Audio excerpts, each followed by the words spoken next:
ఏమండి మీ అన్నయ్య ఇక్కడ?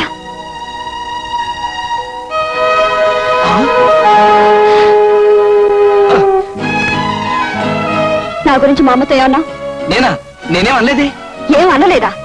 నేను ఆత్మాభిమానం గల మనిషినని, నాకెవరిని అర్థం చేసుకునే శక్తి లేదని అన్నావా లేదా? నేను అలా అనలేదండి. మరి ఎలా అన్నావు? అసలు ఏమి నీ ఉద్దేశం? ఇన్ని రోజులు ఇద్దరం కలిసి ఒకే చూరు కిందన్నాం, ఒకళ్ళొకళ్ళు బాధ పెట్టుకున్నాం, భయపెట్టుకున్నాం. తీరా ఒకళ్ళొకళ్ళు అర్థం చేసుకునే టైంకి నువ్వు ఇలా చెప్పా చేయకుండా ఓడాయిస్తే ఒక ఆడపిల్ల మనసు ఎంత బాధపడుతుందో ఆలోచించావా? ఆలోచించావా? ఆలోచించావా?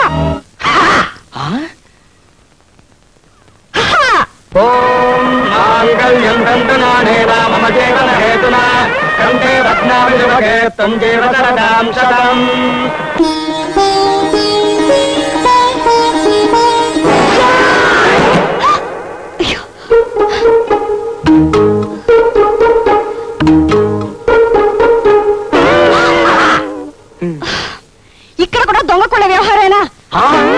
నువ్వు కూడా నన్ను దొంగ కోళ్ళన్నావా?